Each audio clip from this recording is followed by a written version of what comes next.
Bismillahirrahmanirrahim. Alhamdulillahi rabbil alamin. Wassalatu wassalamu ala asyrafil anbiya'i wal mursalin nabiyyina Muhammadin wa ala alihi wa sahbihi ajma'in. Amma ba'd. Hadirin jamaah salat zuhur Masjid Jami' Al-Bassam, hafizakumullah wa ra'akum. Mari kita awali pertemuan kita di siang hari ini dengan sama-sama saling menasihati dan mengingatkan untuk selalu bertakwa kepada Allah Subhanahu wa taala dan mensyukuri apa yang telah Allah berikan kepada kita. Di antaranya adalah dengan mengisi waktu luang kita di siang hari ini dengan membaca hadis-hadis Nabi sallallahu alaihi wasallam, kemudian mendengarkan penjelasan para ulama tentang hadis tersebut, kemudian berusaha untuk mengamalkan ilmu yang Allah ajarkan kepada kita melalui hadis yang kita baca. Hadirin rahimani wa rahimakumullah, siang hari ini kita tiba di bab baru dari kitab Riyadhus Shalihin, bab ke-50, babul khauf. Al-khauf, apa artinya khauf? Kang Ade, khauf? Kang Andi? Masya Allah, takut, ya. Bab ke-50, bab al-khaufu, rasa takut. Takut kepada siapa? Tentunya takut kepada Allah Subhanahu wa ta'ala. Syekh Muhammad bin Shalih Al-Utsaimin ketika beliau menjelaskan bab ini, beliau rahimahullah ta'ala memulai dengan sedikit muqaddimah tentang rasa takut ini. Al-khawfu minallahi azza wa jalla, rasa takut kepada Allah Subhanahu wa ta'ala. Li'anna alladhi ya'budullaha, karena orang yang menyembah Allah Subhanahu wa ta'ala, beribadah kepada Allah Subhanahu wa ta'ala, yajibu, wajib, harus, an yakuna khaifan rajian. Orang yang beribadah kepada Allah Subhanahu wa ta'ala, yang menyembah Allah Subhanahu wa ta'ala, wajib memiliki dua hal. Yang pertama, an yakuna khaifan, dia memiliki rasa takut. Dan yang kedua, rajian, dia berharap kepada Allah Subhanahu wa ta'ala. In nadhara ila dhunubihi wa kasrati a'malihi sayyi'ah khafa. Karena hamba yang seperti ini, hamba yang menyembah Allah Subhanahu wa ta'ala dan dia takut kepada Allah Subhanahu wa ta'ala, ketika dia menyadari dosa-dosa yang dia lakukan, kesalahan-kesalahan yang dia perbuat, dia akan takut kepada Allah Subhanahu wa ta'ala. In nadhara ila a'malihi salihah, melihat kesalahan takut. Wa in nadhara ila a'malihi salihah, sebaliknya ketika dia melihat amal saleh yang dia perbuat, salatnya, saumnya, zakatnya dan seterusnya, wa annahu qad yashubuhu syai'un minal ujbi wal idlali 'ala Allahi khafa. Dan ketika dia melihat amal salehnya dan ternyata amal saleh yang dia lakukan pun di dalamnya terdapat ada sesuatu dari ujub, bangga diri, atau wa annahu qad yanalaha syai'un minar riya, ternyata amal saleh yang dia perbuat juga ada ujub di sana, ada riya di sana, khafa, maka dia juga takut. Wa inna dhara ila afwillahi wa maghfiratihi wa karamihi wa hilmihi wa rahmatihi raja. Tapi kemudian ketika dia mengingat bahwasannya Allah Subhanahu wa taala itu Maha Pengasih dan Maha Pengampun, fayakunu dairan, dia berharap kepada Allah Subhanahu wa taala untuk mendapatkan ampunan Allah Subhanahu wa taala. Fayakunu dairan bainal khaufi war raja. Maka seorang hamba yang beribadah kepada Allah dengan benar, dia memiliki dua perkara ini. Takut kepada Allah Subhanahu wa taala, tapi ketakutan ini tidak mengalahkan rasa harapnya kepada Allah Subhanahu wa taala. Qala Imam Ahmad rahimahullahu taala, Imam Ahmad berkata, yan bagi an yakuna khaufuhu wa raja'uhu wahidan. Rasa takut dan rasa berharap untuk mendapatkan ampunan Allah Subhanahu wa taala itu harus seimbang. Takut diazab dan berharap diampuni oleh Allah Subhanahu wa taala itu kadarnya harus seimbang. Fa ayyuhuma ghalab halaka sahibuhu. Ketika salah satunya memiliki kadar yang lebih dibanding satunya lagi, maka dia celaka. Li'annahu in ghalaba janibar raja sara minal amini min adzabillah. Ketika dia terlalu tinggi, terlalu percaya diri bahwasannya Allah Subhanahu wa taala pasti mengampuninya, akhirnya dia merasa aman dari azab Allah. Bermudah-mudahan melakukan maksiat. Terlalu tinggi rasa harapnya kepada ampunan Allah Subhanahu wa taala. Wa in ghalaba janibal khauf. Kemudian sebaliknya, kalau ada seorang hamba yang dia takut sekali dengan azab Allah Subhanahu wa taala, tidak diimbangi dengan rasa harapnya kepada ampunan Allah Subhanahu wa taala, sara minal qanitin min rahmatillah. Orang ini akan menjadi orang yang putus asa dari rahmat Allah Subhanahu wa taala. Wa kilahuma sayyi, dan keduanya adalah buruk. Fayan bagi an yakuna khaufuhu wa raja'uhu wahidan. Rasa takut akan azab Allah Subhanahu wa taala dan berharap mendapatkan ampunan Allah Subhanahu wa taala itu harus seimbang. Hadirin rahimani wa rahimakumullah. Kemudian Imam An-Nawawi menyebutkan banyak ayat yang menunjukkan tentang makna takut kepada Allah Subhanahu wa taala. Berikutnya hadis-hadis. Wa amal ahadits fakatsiratun jiddan. Ada banyak hadis yang menjelaskan tentang rasa takut yang wajib dimiliki seorang mukmin. Takut kepada Allah Subhanahu wa taala. Fanadhkuru minha tarfan wa billahi taufiq. Maka di sini akan kita sampaikan sebagian, dan semoga Allah Subhanahu wa taala memberi kita petunjuk. Hadis yang pertama, An Ibnu Mas'ud radhiyallahu anhu qala, dari Abdullah bin Mas'ud radhiyallahu anhu, dia berkata, haddatsana Rasulullah sallallahu alaihi wasallam wa huwa as-sadiqul masduq. Rasulullah sallallahu alaihi wasallam telah mengatakan kepada kami, dan beliau adalah orang yang jujur lagi dipercaya. Inna ahadakum yujma'u khalquhu fi batni ummihi 40 yawman nutfatan. Awal hadis ini menceritakan tentang penciptaan manusia. Sesungguhnya kalian dahulu yujma'u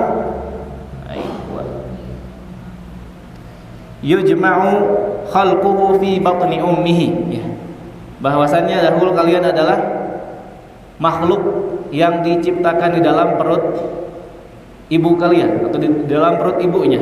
40 yauman nutfatan, kalian, kita semua dulu adalah setetes mani yang ada di dalam rahim ibu kita selama 40 hari. Tsumma yakunu 'alaqatan mislu dzalik. Kemudian dalam masa yang sama cairan tersebut berubah menjadi segumpal darah. Tsumma yakunu mudghatan misla dzalik. Kemudian dalam periode waktu yang sama berikutnya berubah menjadi segumpal daging.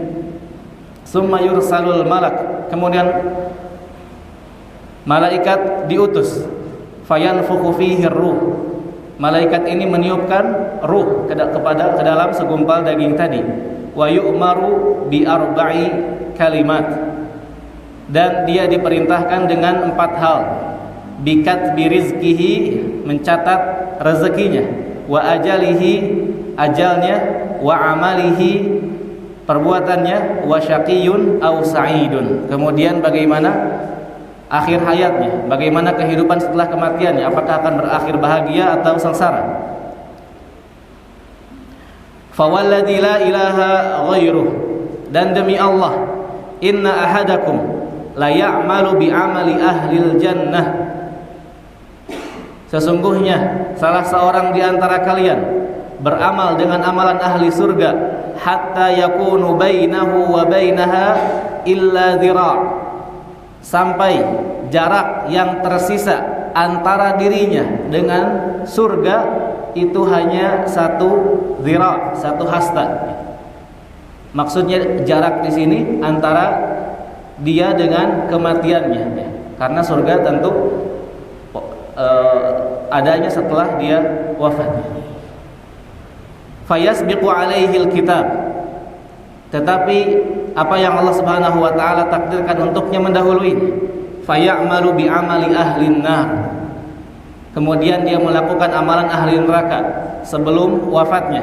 Fayadkhuluha, maka dia masuk neraka. Wa inna ahadakum la ya'malu bi amali ahlin nar hatta ma yakunu bainahu wa bainaha illa dhira', dan sesungguhnya ada di antara kalian yang beramal dengan amalan ahli neraka sampai jarak antara dirinya dengan neraka tinggal satu hasta, sudah dekat dengan kematiannya. Fayasbiqu alaihi alkitab, namun takdir yang Allah catatkan mendahuluinya. Fayamalu bi amali ahlil jannah, kemudian di akhir hayatnya dia melakukan amalan ahli surga. Fayadkhuluha, maka dia masuk surga. Muttafaqun alaih. Hadis ini diriwayatkan oleh Imam Bukhari dan Muslim. Hadirin rahimani wa rahimakumullah, di awal hadis ini menceritakan tentang bagaimana penciptaan manusia di dalam rahim ibunya. Kemudian setelah itu Rasulullah SAW menjelaskan tentang ada seorang hamba yang beramal dengan amalan ahli surga, namun sebelum dia wafat melakukan amalan ahli neraka, kemudian dia masuk neraka. Dan orang lainnya melakukan amalan ahli neraka, kemudian sebelum dia wafat melakukan amalan ahli surga. Fayadkhuluha, maka dia pun tempatnya di surga. Beberapa pelajaran yang bisa kita ambil dari hadis ini.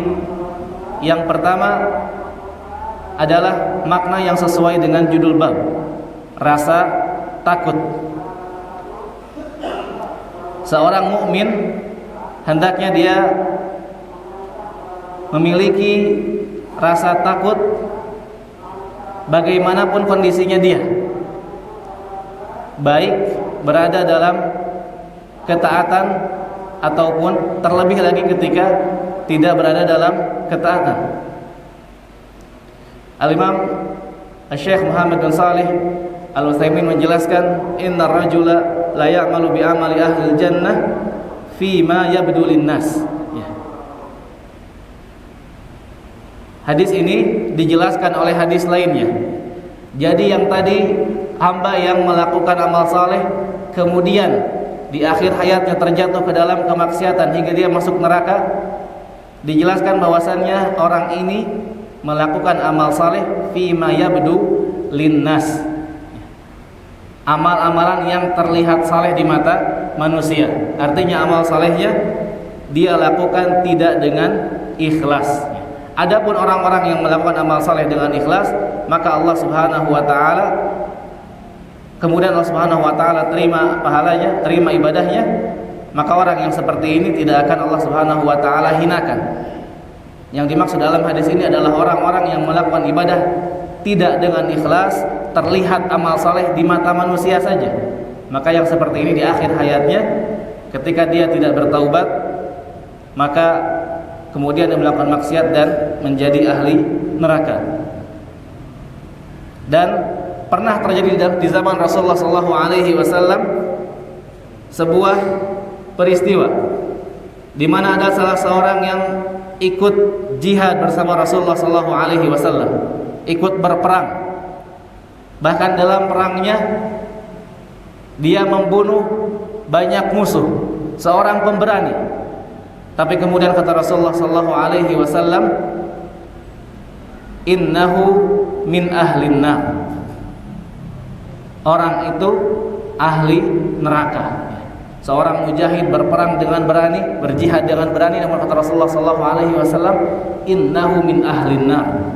Maka ada salah seorang sahabat mendengar sabda Nabi ini, sabda Nabi sallallahu alaihi wasallam, dia ingin membuktikan kenapa Nabi mengatakan orang ini ahli neraka.